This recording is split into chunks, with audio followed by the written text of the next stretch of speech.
ابھی کا جو ہمارا موضوع ہے ذرا اچھوتا موضوع ہے، نرالا موضوع ہے. اچھوتا نرالا اس اعتبار سے کہ اس طرح کے مسائل امت کو اس سے پہلے پیش نہیں آئے، جو اس زمانے میں اس صدی کے فتنوں میں سے ایک فتنہ. اور وہ جس طرح کے ایک الزام آ جاتا ہے دیندار لوگوں کے، ساروں ہی کے اوپر آ جاتا ہے کہ یہ مار دھاڑ کرنے والے لوگ ہیں، قتل و غارت گری ان کا شوق ہے، اور یہ دہشت گردی ان کا پیشہ ہے، اور یہ دوسروں کے ان معاملات میں بڑے آسانی سے ایجنٹ بن جاتے ہیں. اور خاص طور پر پچھلی صدی میں جو یہ تصور ابھرا ہے، اقامت دین کا تصور، اللہ کی حاکمیت قائم کرنے کا تصور، اللہ کی بادشاہت منوانے کا تصور، تو کچھ لوگ پھر کھڑے ہوئے جنہوں نے اس کے خلاف اپنا ایک کاؤنٹر نیریٹو پیش کیا. انہوں نے اس پوری تعبیر کو غلط تعبیر قرار دیا، یعنی یہ کہ اللہ کی بادشاہی کا کوئی تصور نہیں ہے، اور اللہ تعالیٰ نے زمین بنا کے انسانوں کے حوالے کر دی ہے. اب یہاں انسان دنیا کے معاملات میں آزاد ہیں، جس طرح چاہیں کریں، ان کی مرضی ہے، اپنی مرضی چلائیں، اجتماعی مرضی چلائیں، کسی ایک فرد کی مرضی پر چلیں. اس میں اللہ تعالیٰ کا کوئی جو ہے وہ گویا لینا دینا نہیں ہے. ہاں، اللہ کی پرستش کریں، اللہ کی جو ہے پوجا کریں، اللہ کے لیے کچھ خاص جو احکامات ہیں وہ بجا لائیں. باقی یہ سیاسی معاملات، معاشی معاملات، سماجی معاملات، ان سے مذہب کا، دین کا کوئی لینا دینا نہیں ہے. تو جو لوگ یہ تعبیر پیش کر رہے ہیں کہ دین مکمل نظام حیات ہے، دین جس طرح انسان ایک فرد کے اوپر اللہ کی مرضی کو لاگو دیکھنا چاہتا ہے، اسی طرح ایک ملک کے اوپر بھی اللہ کی مرضی لاگو دیکھنا چاہتا ہے. جس طرح اللہ کی مرضی آسمانوں پر پوری ہوتی ہے، ایسے ہی وہ چاہتا ہے کہ زمین کے اوپر بھی اللہ کی مرضی پوری ہو. تو وہ کہتے ہیں یہ تعبیر کی غلطی ہے، یہ غلط تعبیر ہے جو کی گئی ہے. اور یہ آج کا مسئلہ نہیں ہے، یہ پچھلی صدی سے چلا آ رہا مسئلہ ہے کہ یہ دو یعنی خیال کے لوگ پیدا ہو گئے. پھر موجودہ زمانے میں آ کے جب اس سوچ کے خلاف دنیا کے طاقتور حلقوں نے اعلان جنگ کر دیا، یعنی آپ اگر امریکہ کا اعلان جنگ اس کو سمجھیں تو وہ کیا ہے؟ وہ صاف صاف یہ کہتے ہیں کہ ہمارا اسلام سے کوئی جھگڑا نہیں ہے، ہمارا مسلمانوں سے کوئی جھگڑا نہیں ہے.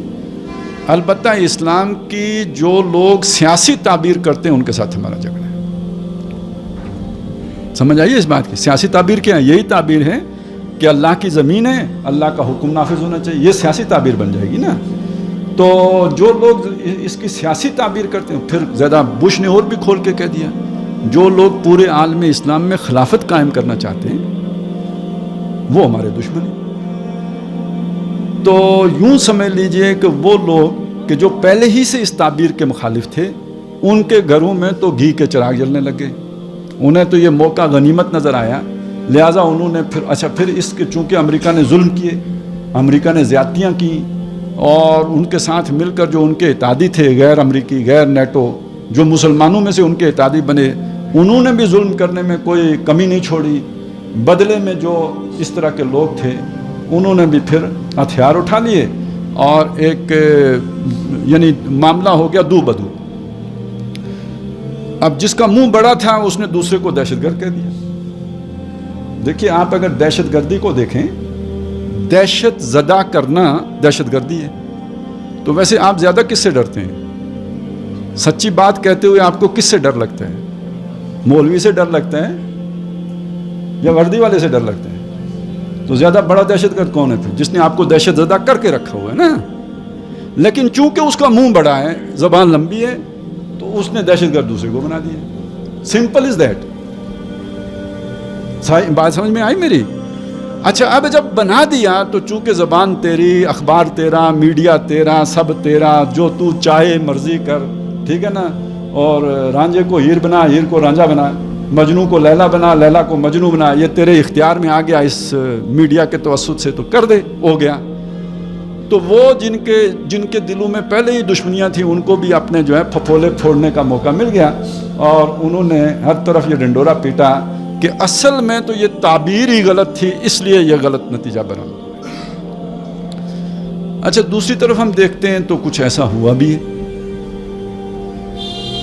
کیونکہ وہ ہوتا ہے نا، ٹھیک ہے دشمن دشمنی کرے گا، لیکن کچھ زیب داستان تو کرے گا، پر اس کے لیے کچھ جواز تو آپ بھی فراہم کریں گے نا. بالکل بے بنیاد بات تو نہیں ہو سکتی نا.